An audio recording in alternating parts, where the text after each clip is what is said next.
क्या कहना है असदुद्दीन ओवैसी का? हालांकि पहले उन्होंने ट्वीट किया कि मैं इससे सहमत नहीं हूं और सुप्रीम कोर्ट इस बारे में फैसला सुनाएगा, लेकिन क्या कहना था उनका, सुनते हैं। बात करते हैं ओवैसी साहब से।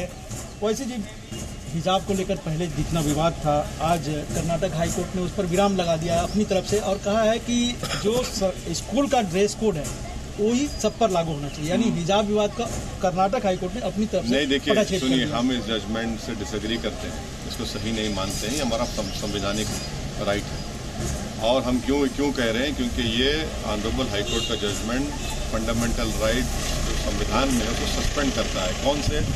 Right to religion, right to expression, right to conscious को सस्पेंड करता है। और जो प्रियम्बल में liberty of thought, equality, justice की बात संविधान बनाने वालों ने की, उसको ओवरलुक करता है। आप सिर्फ मुझे हिजाब पहनने की इजाज़त नहीं दे रहे हैं, दूसरों को अपना सिंबल पहनेंगे तो डिस्क्रिमिनेशन है, वो आर्टिकल 15 का वायलेशन है। इसीलिए हम डिसएग्री करते हैं ऑनरेबल हाई कोर्ट के जजमेंट से। कोर्ट का कहना है कि किसी तरह के धार्मिक जो पहचान होती है वो स्कूल में लागू नहीं होगा। कहाँ आपने बताइए, जजमेंट का पैराग्राफ बताइए।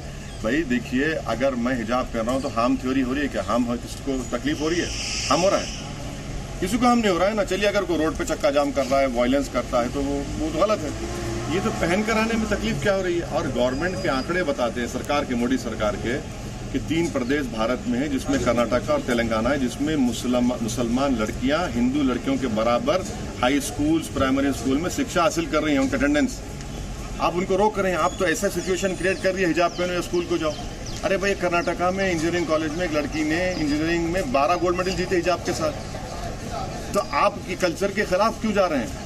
भाई एक इंडिविजुअल राइट है, उस लड़की का फ्रीडम ऑफ कॉन्शियंस है, वो कहती है कि मेरा इंडिविजुअल राइट है, मैं पहनूंगी, मेरा बिलीफ है, मेरे और खुदा के दरमियान में। आप क्यों बीच में आ रहे हो उसमें?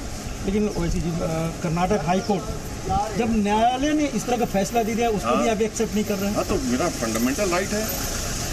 क्यों बुरी बात? आपने नहीं पढ़ा जस्टिस जे.एस. वर्मा ने क्या कहा था कि Supreme Court is supreme but not infallible. J S. Verma ji तो आपके मित्र होंगे, दोस्त होंगे आपके बड़े, आप चाहते हैं, हमको मालूम है। वो भी बोले तो भली सही बात कहा उन्होंने। सुप्रीम कोर्ट हाई कोर्ट का जजमेंट है, डिसएग्री करने का हमको इख्तियार है, हम बड़ी इज्जत के साथ डिसएग्री कर रहे हैं। लेकिन पढ़ाई की जगह पर पहनावा पर आप लोग ज्यादा ध्यान दे रहे हैं। क्यों? बुरी बात क्या है उसमें? पढ़ाई रुक रही है क्या उसमें? पढ़ाई रुक रही है क्या उसमें?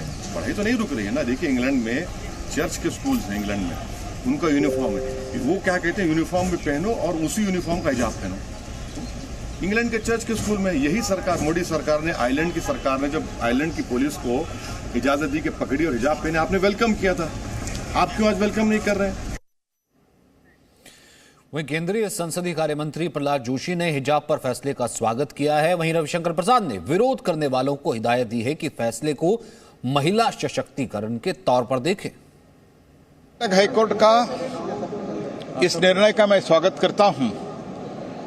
मैं सभी संबंधित लोगों से अपील करता हूं कि अभी देश और राज्य आगे बढ़ना है। ये संकुचित चीजों में हम नहीं पड़ना है। जो हाईकोर्ट का निर्णय है, सबको पालन करके एक शांति का माहौल बना के रखना है। इन चीजों को समझने की जरूरत है।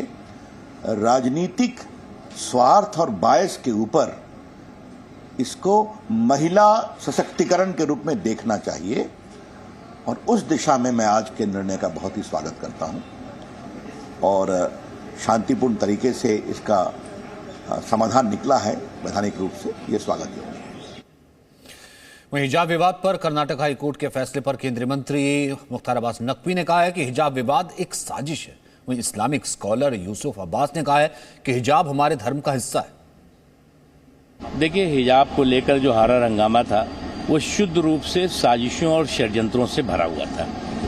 हिजाब को लेकर के जो हारा हंगामा था वो किस तरह से मुस्लिम लड़कियों को फॉर्मल एजुकेशन से बाहर किया जाए और उनको तालिबानी सोच के साथ उस जगह झोंक दिया जाए जहां पर कि फॉर्मल एजुकेशन न मिल पाए।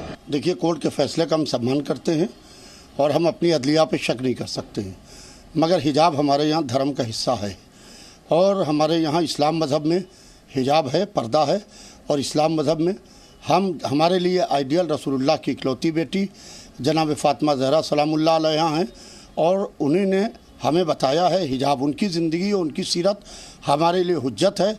लिहाजा मज़हब ने, धर्म ने, हमारे मज़हब इस्लाम ने हिजाब को हमारे कंपलसरी बताया है। लिहाजा हमारे यहाँ हिजाब धर्म का हिस्सा है। तो हिजाब धर्म का हिस्सा है, लेकिन जब कोर्ट में जब दलीलें रखी गई थी तब ये साबित ही नहीं हो पाया कि ये धर्म का हिस्सा है या नहीं है। कर्नाटक के पूर्व सीएम बीएस येदियुरप्पा ने कहा है कि संविधान सर्वोपरि है। राज्यसभा सांसद रूपा गांगुली ने कहा है कि छात्रों को बांटने की कोशिश नाकाम हुई है। The decision of the High Court has proved that the Constitution of Supreme over the religion and his beliefs. I request public to honor the decision of Honorable Court and not to continue further in this issue. देखिए, मैं इसमें बहुत खुश हूँ।